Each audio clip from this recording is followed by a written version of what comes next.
N'hésitez pas à vous abonner sur notre chaîne YouTube Méthode TV. Et par là, vous aurez toutes les émissions de l'homme de Dieu. Que ce soit Temps de Dieu, que ce soit Jésus revient bientôt. Donc, vous aurez tout. Abonnez-vous sur cette chaîne et vous serez bénis. Merci.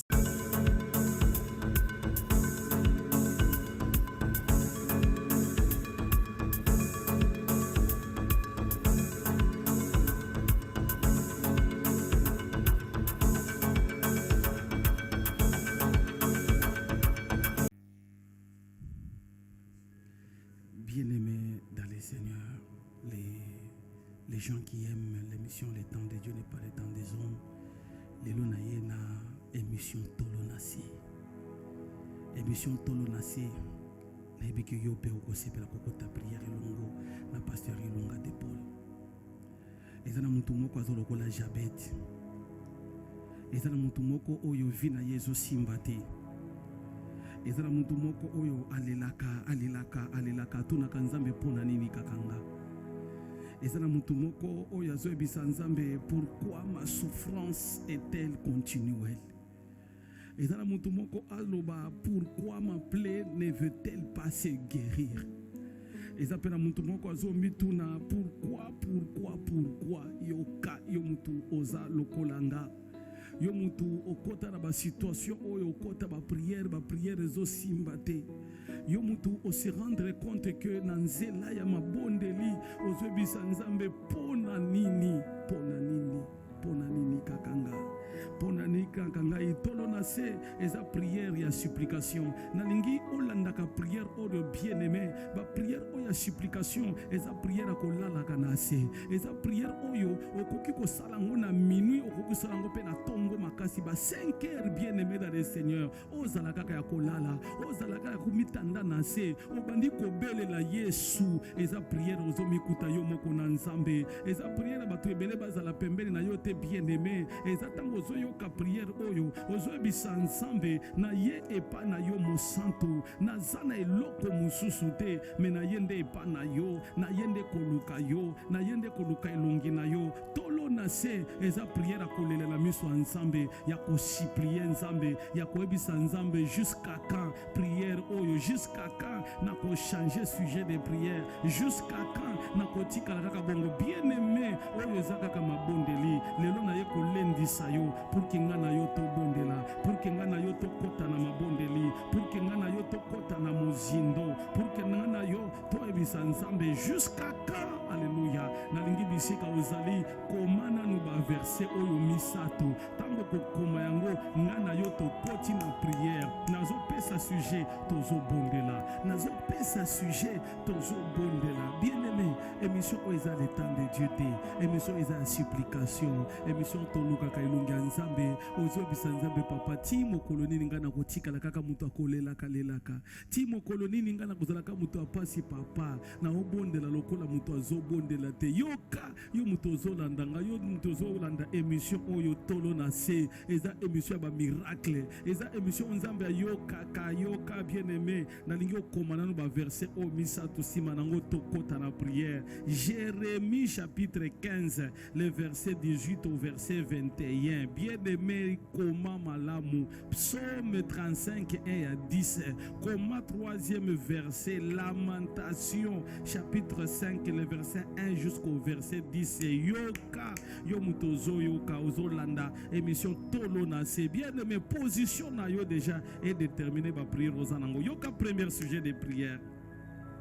Jérémie azobondela. Jérémie a salaki eloko moko te. Jérémie a sumuka kite. Il n'a pas péché. Il était droit avec Dieu.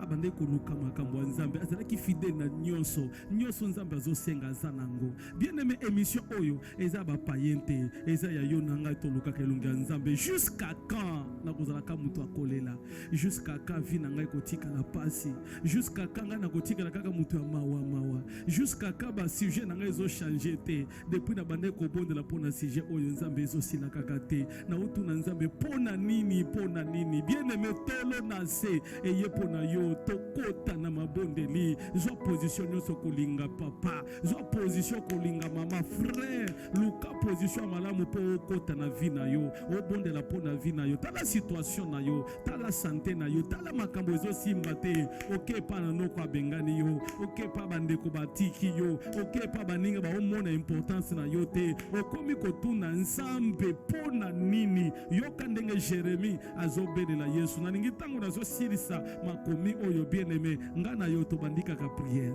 nga na yo tokoti kaka na mozindo nga na yo tokoti kaka na nzela mabondeli bien aimé tolo na se alléluia yoka souffrance oyo ezalaki na vie ya Jérémie nayebi te soki yo mpe ezalaka ndenge moko. Jérémie pose la question à Dieu: pourquoi ma souffrance est-elle continuelle?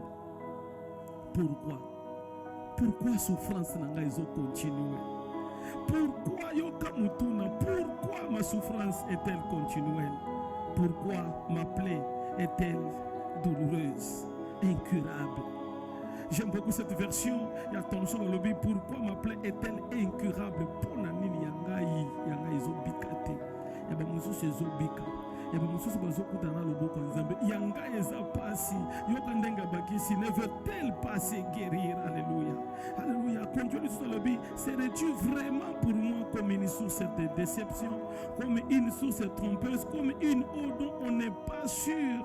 Alléluia. Bien-aimé dans le Seigneur, tolo na se.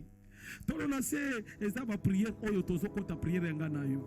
Tolo na se eza émission oyo tango zolanda ngo ezalaka yo moko na nzambe. Sala pe prière à Jacob bien-aimé. Okota ba prière na ba prière eloko moko te. Okota boye eloko opesa ba offrande eloko te. Osala ba jeûne eloko te. Bien-aimé kota na tolo na se. Kota yo moko na nzambe na yo banda koyebisa nzambe. Na lingi kaka ndenge na zotinda ba sujet de prière oyo. Yo pe ozolanda yango o banda kobondela elongo na banda kokota na prière na lingi tango ozobondela tala vie na yo tala pasi na yo tala ndenge yo lelo ozolela ozotuna nzambe j'ai fait quoi nasali nini nzambe pona nini ngai kaka boye pona nini nazosuka mabe pona nini na banda kaka na komaka na suka te pona nini bato bayinaka ngai nzambe nasali pe eloko te. Zala le prière lokola Jérémie est en train de dire pourquoi ma souffrance est-elle continuelle? Pourquoi bien-aimé nazoti kela yo tanya ko bondela tango zoyoka ba sujet de prière o banda ko kota prière banda ko ebisa nzambe papa la kisanga pona nini na sala nini nzambe na lola papa na sala nini nzambe na sali nyonso ezo simba te na koti ba jeune ezo simba te papa ane passé nazalaki na maloba malamu balobaki okozwa balobaki okolata balobaki okokende papa mengai nazomona yango te pona nini bien-aimé bondela bien-aimé banda prière parce que ozori olokanga obanda prière ebisa nzambe papa la kisanga pona nini nasala nini nzambe lisumu nini nasalaki nzambe ponga pe na bika lisumu baboti na ngai ezalaki nini nzambe po vi na ngai échanger bien-aimé banda koyebisa nzambe papa telema pona vi na ngai mosantu papa kotika ngai te kotika ngai bana na ngai te kotika libota na ngai te nzambe papa na komi na suka butu ya lelo nzambe na koti na alliance ya mosali na yo ilunga butu ya lelo nzambe tolo na ngai eza na se na koti prière ya Jacob amikuti ye moko na nzambe aotu na nzambe je ne te laisse pas avant que tu m'aies béni na kotika yo te nzambe na kotika yo te bien-aimé telema kota na prière fuka mazo position ya malamu pona yo moko banda koyebisa nzambe na pokwa ya lelo na butu ya lelo na tongo oyo nzambe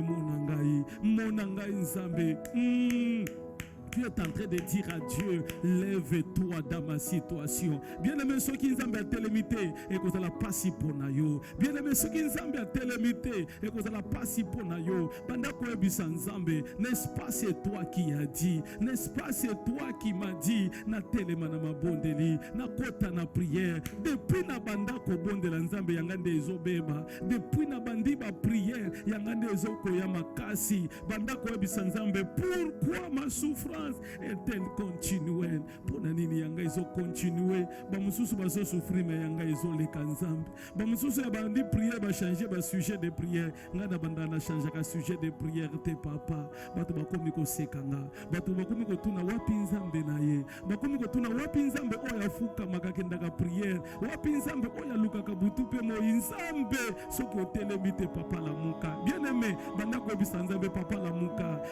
pona vie nanga, la muka pona situation nanga, na komi na suka, na kutika lika ka mutu akolela lela. Bato ba otala ba oloba nini asali nzambe na ngai pasi eleki na motema papa. Pasi eleki papa na okoka lisusu te. Yango na prière ya lelo, na prière ya tolo na se nzambe, na zobelela kombo na Yesu. Bien aimé, la Bible est en train de dire, ils ont avancé dans la barque avec Jésus. Bakomi na katikati mayeye ebele, bakomi na katikati mupepe telemi. Na yebite mupepe nini telemi na vie na yo. Mupepe telemi, boato ekomi koningana. Ba yekoli bazolela, Jésus, Jésus, Jésus. Si tu ne te lèves pas, nous allons mourir. Tu ne vois pas comment est-ce que nous sommes en train de mourir. Tu ne vois pas comment est-ce que nous allons partir. Bien-aimé, Ozana Yesu kotikate, lala nase, banda mabondeli, la moussaye, dit à l'Éternel, papa la muka.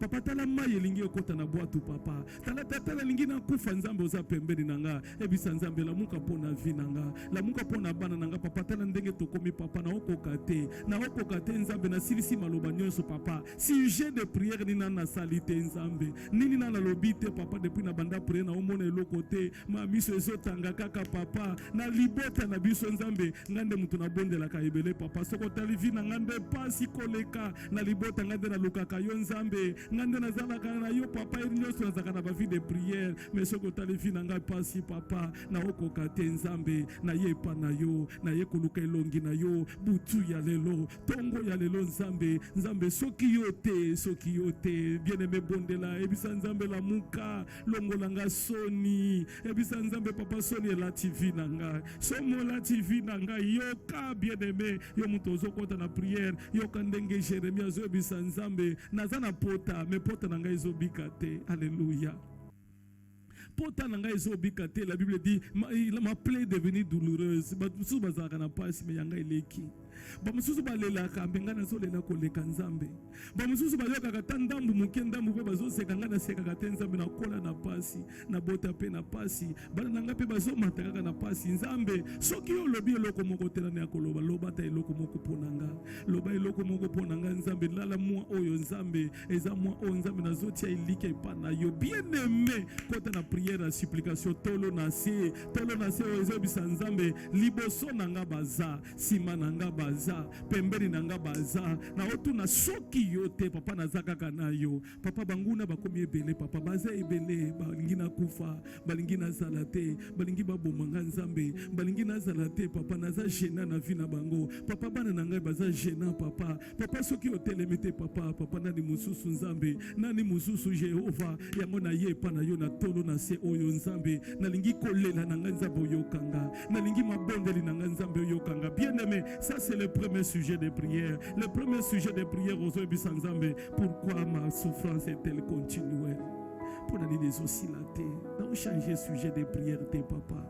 Papa nazo changer te depuis na bandaka na sujet moko nzambe année passée ici là kaka na sujet wana nzambe changer te papa na kotika yote prière na kotika yote nzambe mais nazaka na makolo na yo papa nazo lala na se papa butu lelo na bandi seria batolo na se nzambe papa na kotika yote na tolo na se nazaka kana yo papa na kolamuka na yo na kolala na yo nzambe susi na nzambe yo pe yo kanga nzambe oyoka papa nazo la musa Yesu yo bamusu babengaka yo yokaka yango mbapa mongongo na ngai ekendaka wapi bien-aimé tolo na se ozo bisa nzambe na premier sujet. Pourquoi ma souffrance est-elle continuelle? Souffrance eza souffrance yanga nzambe leki papa yanga ezola lisanga butu na moi papa na okoka te na olela kaka na olala papa bato bazomona ngake na zabi nazalaka na nga bien te baomona nga munene oyo baomona ke na zabi nazala nga bien te baomona nga ndenge nazolata na ke na balabala bamonike na zabi papa nazala nga bien te papa lisolo na nga na kobetela ngo mutu te yoka yo muto zolandanga lisolo ya tolo na se kobeta yango lisolo ya mutu te bato bakoko tchola yo bato bakoki koseka yo bato bakoko lobake eyende ezaka boya lelaka na ye kaka bien aimé na tolo na se ebelela Yesu na tolo na se luka elongi ya Nzambe na tolo na se parle à l'Éternel yoka na nzela prière tolo na se eza ba prière oto ebisaka Nzambe oza wapi Jérémie a comme na niveau moko azoto na Nzambe tu étais pour moi une source trompeuse Nzambe okosanga est-ce qu'il y a solo yendo mutoloba est-ce qu'il y a solo yendo mutoloba ki na kopambwama est-ce qu'il y a solo est-ce qu'il y a solo yo loba ki na komata est-ce qu'il y a solo loba na kobota Nzambe na zozo eloko te est-ce qu'il y a solo yendo mutoloba na komata est-ce qu'il y a solo yo ka bien aimé yo mutozola ndanga na émission tolo na se eza émission oyo yo nanga to comprendre tina tozo bonde la bien aimé kota na maboteli bien aimé na tamuke oyo tolo na se na lingi o comprendre que nos prières ya 12h oyo prière ya minuit oyo prière ya 5h oyo na kati na prière makambo ya minene salema na kati na prière tolo na yo ezala na se tolo na se lingi koloba nini eza te olala na mabele te tolo na se eza position oyo moko ozomona eza malamu mpona mabondeli ozomikuta yo moko na Nzambe yango nozolala na se soit ofukami soit oza ya kotelema soit oza ya kofanda mais tolo na se eza prière ya yo na Nzambe eza prière ya yo moko na Nzambe eza prière tolobaka na papa na biso obetela eli solo papa malamu oyebisa ba problème na yo papa malamu okoko betela batuli solo bakoyoka yote okoko betela banoko lisolo bakoyoka yote okoko betela pe mutuli solo akobosa na yango tolo na se eza yo na Nzambe c'est la prière de Jacob la prière on parle à Dieu la prière on dit à l'Éternel pourquoi ma souffrance est-elle continuelle pourquoi je dois continuer à pleurer pourquoi je dois souffrir papa la kisanga papa lobelanga papa tananzela loyembo lobelanga papa tananzela basakoli lobelanga papa tananzela ya ndoto nini ekangi vina ngai papa nini ekangi vina nga papa kotika ngai te bien aimé banda koyebisa Nzambe kotika ngai te kotika bana na ngai te na kokoka te soki yoza te na kokoka te soki yo telemi te ça c'est le premier sujet de prière à tolonase bien aimé deuxième sujet de prière et dans la kati na lamentation chapitre 5 le verset 1 au verset 10 wana Jérémie kaka abandi ko ebisa Nzambe éternel et Dieu enlève-moi l'opprobre enlève-moi la honte alléluia est-ce que mutu moko azobondele longo nanga est-ce que mutu moko azo comprendre émission temps de Dieu n'est pas le temps des hommes lingi kolobanini est-ce que zana mutu moko azo comprendre que na nzela mabondeli il y a quelque chose qui peut changer dans sa vie est-ce que zana mutu oyo azo comprendre que na nzela prière la chose peut être changée bien aimé tolo na se eza prière na yo loka deuxième sujet de prière est dans la lamentation chapitre 5 les versets 1 jusqu'au verset 10 yoka ndenge Jérémie azo bisa Nzambe souviens-toi de moi souviens-toi ô Éternel de ce qui nous est arrivé regarde vois notre opprobre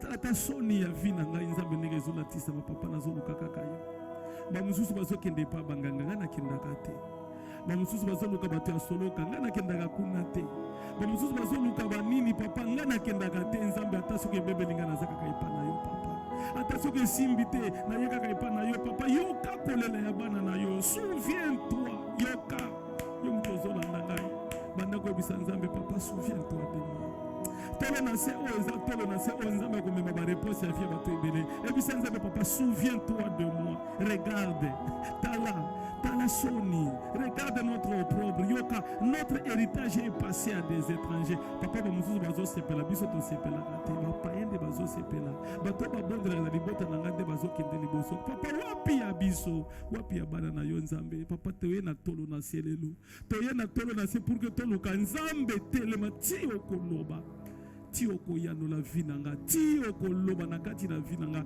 papa na kotika yote ebisa nzambe na poko ya lelo na kotika yote na tongo ya lelo na kotika yote na 12 heures ya lelo na kotika yote tolo na se ya komema atmosphère ya prière bien-aimé na lingi tango ozo bondela ozo banda ko ebisa nzambe ya nazaya na epa na yo papa na mususu te nous sommes devenus comme des orphelins na ota la vie nanga na oloba vie nanga ko eza comme l'orphelin mutu aza na papa te mutu aza na mama te me na ebi eloko moko ke papa nanga aza nzambe papa nanga monaka nyonso nzambe telema papa kota na vie nanga na komi kolata na pasi na komi kolia na pasi nazoyeba te soki na kolia to na kolia te nazoyeba eloko te nzambe soki otelemi te papa na oluka misala lokola baninga nanga bango bakoti dossier lokola nga bango bazwinga na zwi te papa na oza wapi po na vie nanga emona bolamu na yo papa oza wapi bien-aimé omoni émission oyo eza émission oyo ezo changer vie ezo changer makambo ebele ezo changer image ya bato ebele yoka na verset 7 Bible lobi nos pères ont péché mais ils ne sont plus papa bazate papa nanga nde asumukaki azate koko na ngai nde asalaki akotaki bukoko azate bango nde basalaki papa lelo na osufri pona problème papa nanga na osufri pona mama nanga nde asalaki kindumba na osufri poka mutu moko azwaki mbonga bato lelo na komi kozwa ngai ya vi na bango papa telema papa kota vi nanga bien be banda ko bondela ebisa nzambe papa telema ebisa nzambe na fukami ebisa nzambe na lali na se papa soki ozate nani mususu bien be banda ko bondela banda ko ebisa nzambe papa na ye pa na yo longola soni papa na azangi maloba esilinga na monoko na zana eloko koloba te bien-aimé tango ozobondela okota na mozindo ozoyebisa nzambe soki otelemi te mpo na vi nanga longola soni na vi nanga longola soni ya libota longola soni ya sante longola soni ya vi nanga bien-aimé nazotinda yo nazokotisa yo na mozindo obanda kobondela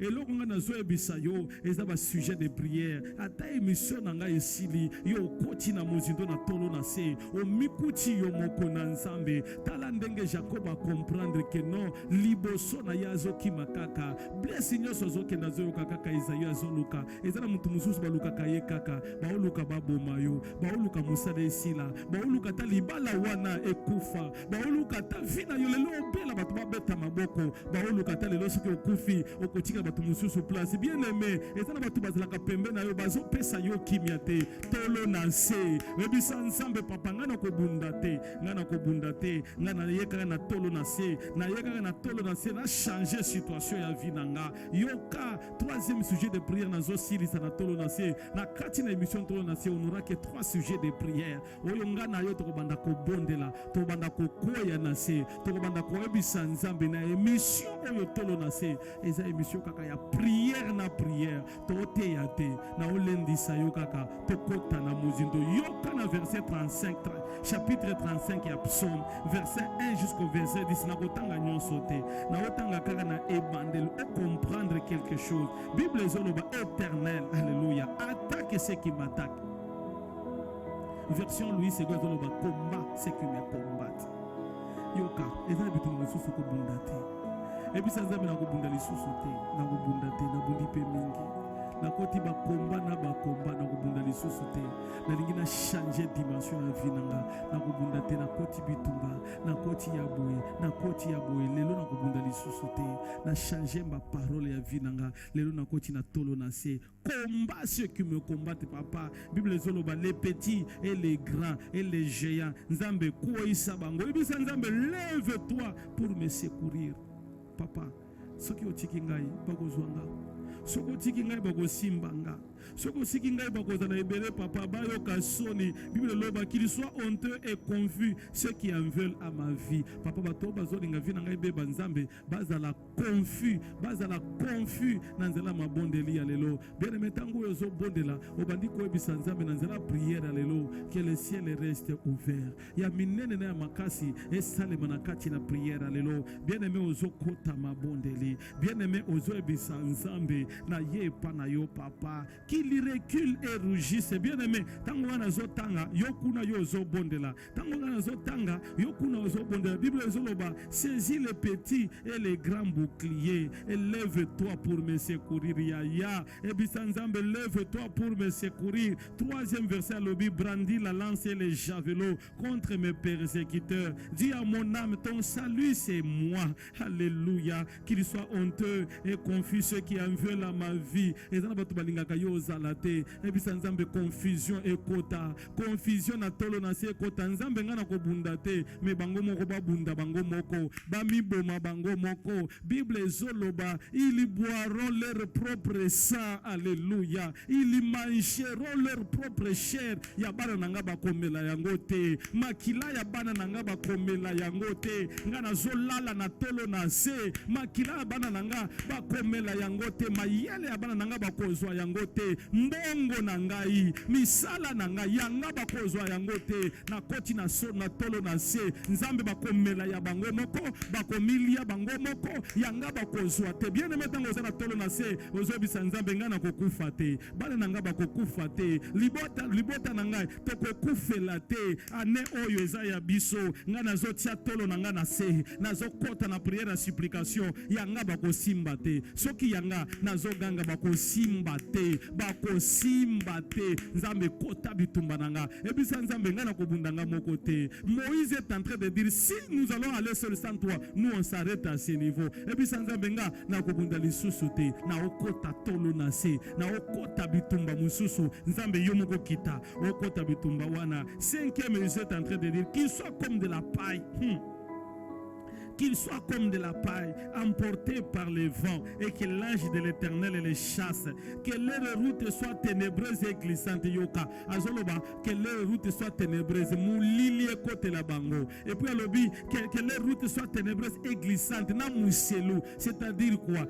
Ya liboso ba koka ko tambola te. Soki ba otambola, ba o glisser mouselou na nzela na bango. Ya mi balé moulili kota. Ponga na avancer bien aimé bisanzambe. Tolo na c'est et pour venir échanger c'est et que l'ange de l'Éternel le poursuive yaka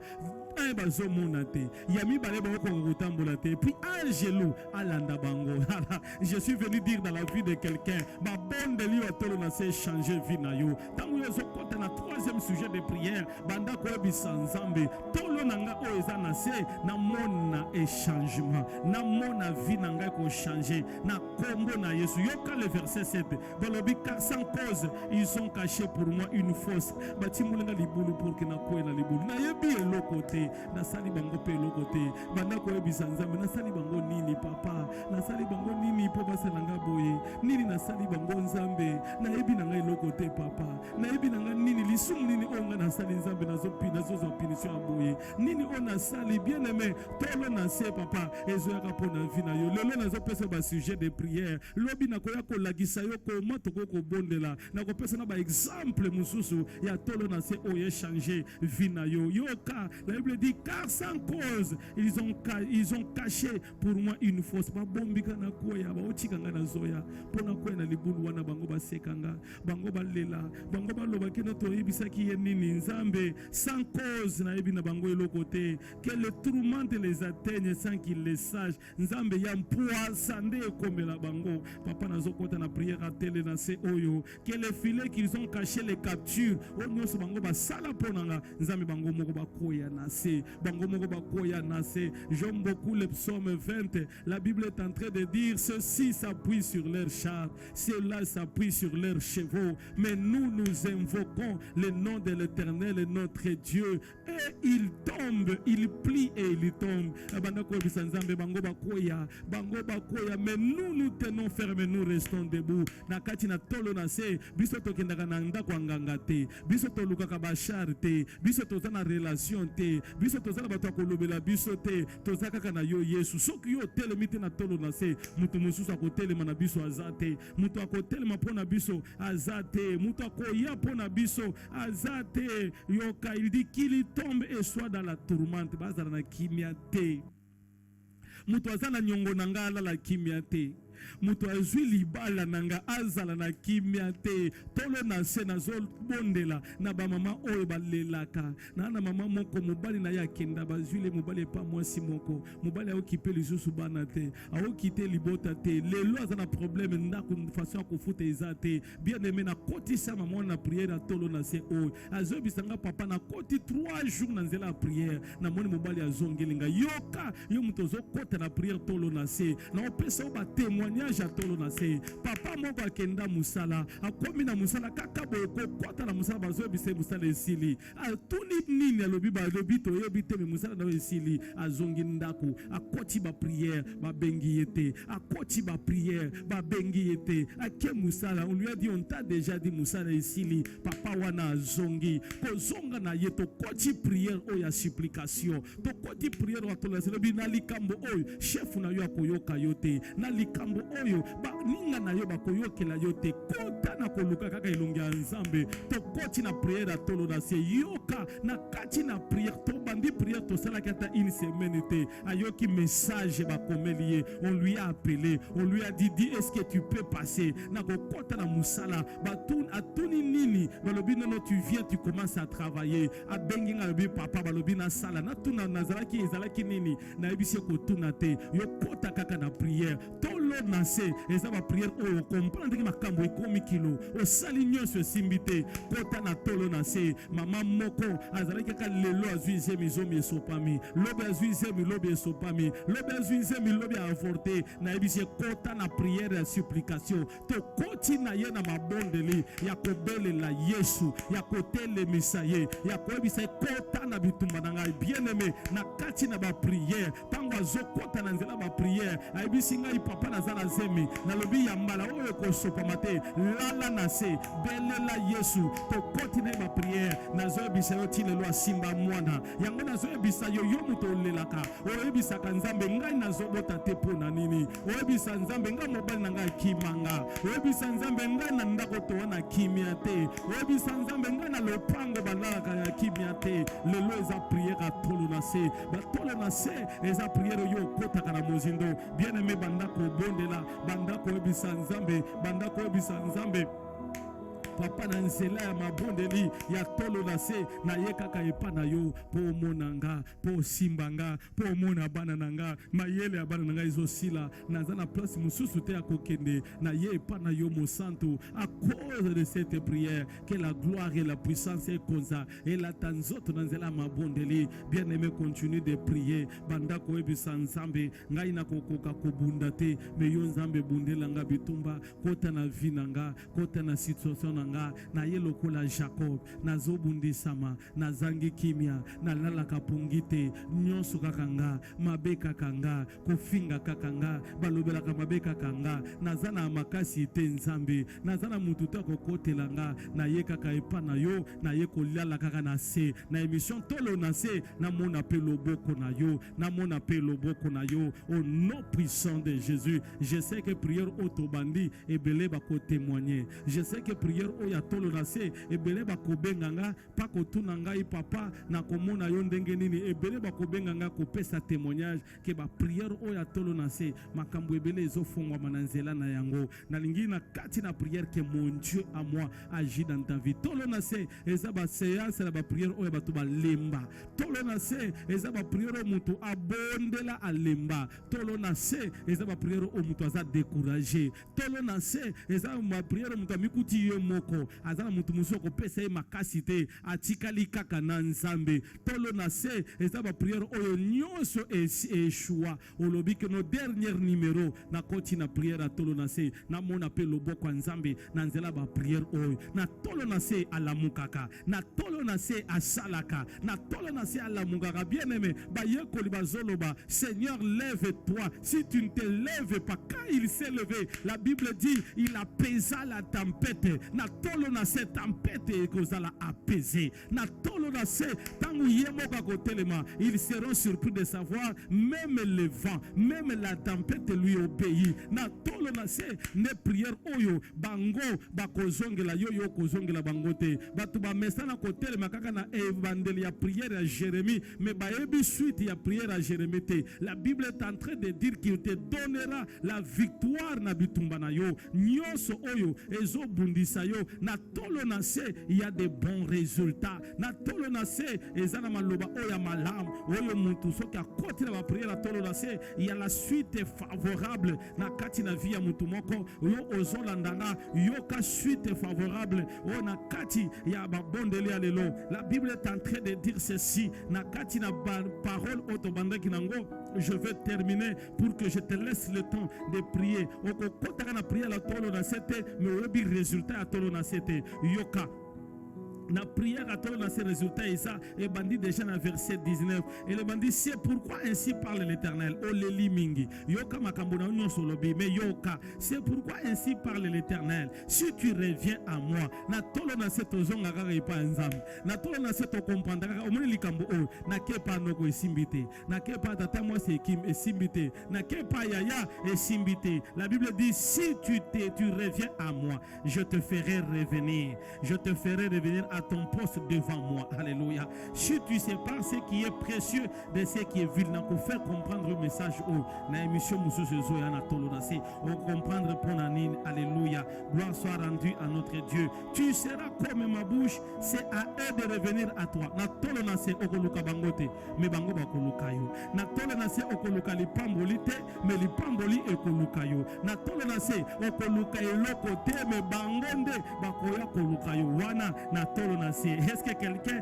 peut me donner un amen très fort na tango zolanda tolo na se na nzela prière oh c'est à eux de revenir à toi mais ce n'est pas à toi de revenir vers eux. Yoka 20 et le bibo je ferai de toi pour ce peuple un mur de bronze fortifié, ils te feront la guerre mais ils ne te vaincront pas. Na version Thomson na zanango Bible lobby ils te feront la guerre mais ils ne l'emporteront pas sur toi. C'est-à-dire qu'il n'a tolonacé bitumba eya bitumba ekoma yo lala kakanase yo bondela yo pesa confiance en Zam. Ils te feront la guerre mais ils ne te vaincront jamais. Quand tu entres dans la prière de supplication, quel que soit le nombre, la Bible dit 1000 tomberont à ta droite, 10 000 tomberont à ta gauche, tu ne seras jamais atteint. Pourquoi? Parce que toi tu fais confiance à ton Dieu. Le combat que tu as, tu le remporteras. Je t'informe aujourd'hui que Dieu te donne la victoire avant même que tu entres dans le combat. Donne-moi un amen. Je t'informe aujourd'hui, il y a une victoire. Ensemble à Bombelayo. Dieu te donne la victoire devant le combat. Bitumba Ozanango, que mon Dieu te donne la victoire. Bitumba Libota, qui te donne la victoire. Bitumba ya quartier, qu'il te donne la victoire. Bitumba ya église, qu'il te donne la victoire. Je voudrais proclamer une victoire. Na séance au nom de Jésus. J'aime beaucoup la suite. La Bible dit, car je suis avec toi. Yoka, na kati na babitumba. Il faut une assurance qu'est-ce que Nzambe azana yo. Na kati na ba problème, zala na assurance. Est-ce que Dieu est avec toi? La Bible dit, car je suis avec toi. J'aime beaucoup la parole de Dieu. Si Dieu est pour nous, qui sera contre nous? Si Dieu est avec moi, qui sera contre moi? Si je sais que le Dieu de gloire est à côté de moi, c'est que je sais que mon Rédempteur à moi est vivant. Il s'élèvera, pas le premier, pas le deuxième, pas le troisième, pas le quatrième. Quand lui va s'élever, il s'élèvera le dernier. J'aime beaucoup cette parole. La Bible dit, je suis avec toi pour te sauver et pour te délivrer. Il te sauve et il te délivre. Sa confiance ensemble. J'aime beaucoup le dernier verset. Je te délivrerai de la main de l'homme fort, de la main de l'homme mauvais, de la main des hommes moi-même, alléluia. Je te libérerai de la main des tyrans, alléluia. J'aime beaucoup cette parole. Je vais la prêcher bien la fois prochaine à Tolonacé. Vous allez comprendre que la main des tyrans, c'est la main la plus forte. Mais Dieu n'a Tolonacé, il va t'enlever dans cette main des tyrans. S'il n'y a que les deux oui de Dieu dans la parole, le premier oui, c'est dans Psaume 23. Le deuxième oui, c'est dans Ésaïe 49. C'est là que Dieu lui-même est en train de dire oui. Dans le Psaume 23, il y a le premier oui. Il se pose la question et lui-même répond. Ah, j'aime beaucoup la parole de Dieu. Il répond, oui, le bonheur et la grâce m'accompagneront tous les jours de ma vie et j'habiterai dans la maison de l'Éternel.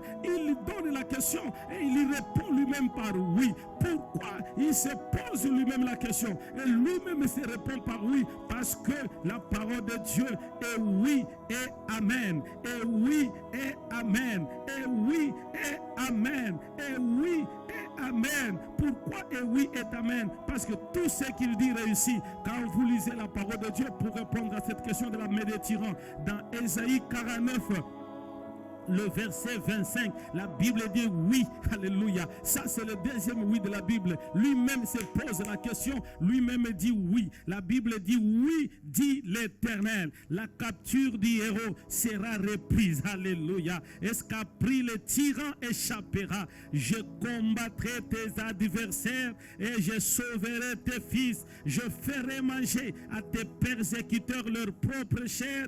Ils s'enivreront de leur propre sang comme de vin nouveau, et toute chair reconnaîtra que je suis l'Éternel, ton Dieu, ton sauveur, ton rédempteur, le puissant de Jacob. J'aime beaucoup la parole de Dieu. Bako mela makila na bango, bako lia misuni na bango, bana na yo bako lia bango te, misuni na bango, et kozala ya bana na bango. Au nom puissant de Jésus. Voilà, je termine ce message. Je voulais après ce message, nazoti kaba sujet de prière, yo kolanda yango, na tolonase, 1 heure avec Jésus, na tolonase, na lingeza la séance na yo ya mabondeli, okota na mabondeli, okota na mozindo, na ba sujet on azotinda ya supplication, okobanda kolanda, okota prière na yango à cause ya mabondeli, que la gloire de Dieu est fongola yonzela na kombo na Jésus Christo.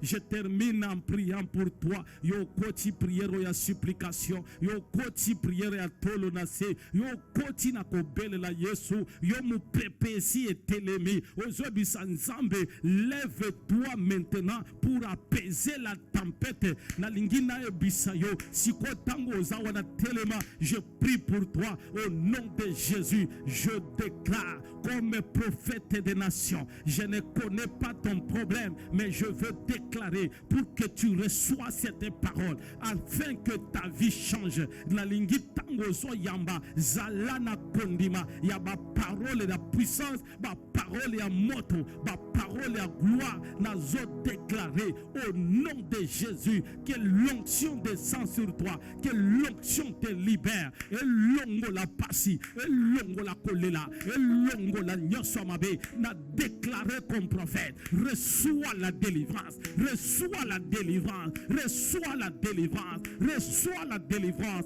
Da tolonase, c'est le problème qui traîne. Na bandi na ba maladie incurable. Na tolonase, et ma maladie amikete. Na tolonase, ce sont des problèmes qui durent. Ne oyotozo kotango na tolonase. Bisika oza. Si tu as une maladie incurable, cancer, sida, diabète, hypertension, oyo nyoso yebi, oyo na umeli nango, oyo na zokola nango, je voudrais bisika ozali, soko melaka kisi, zwana ba kisi wana, na lingi tango na zoba na prière, pour na ko libérer onction sur les problèmes qui persistent, que mon Dieu à moi a changé santé na yo, au nom puissant de Jésus, ozo simba na zo bondela, je déclare, je prophétise, je libère l'onction, au nom de Jésus. L'opplica menifo na zomona maintenant quelque chose que Dieu me dit. Il me dit prophétise beaucoup. Et zala batu bazana problème à mutu,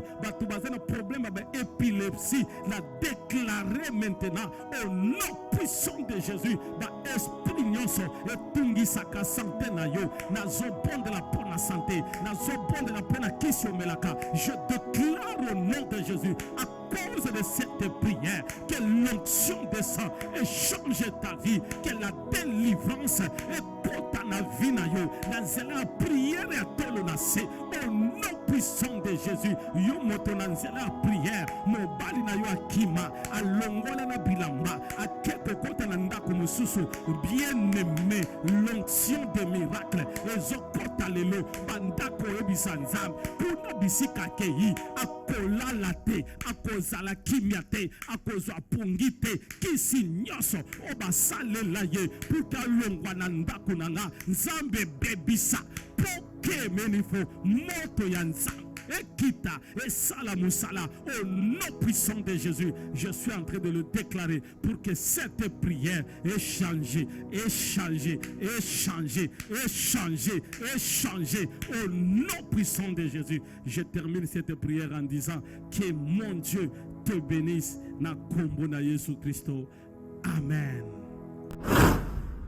N'hésitez pas à vous abonner sur notre chaîne YouTube Méthode TV. Et par là, vous aurez toutes les émissions de l'homme de Dieu.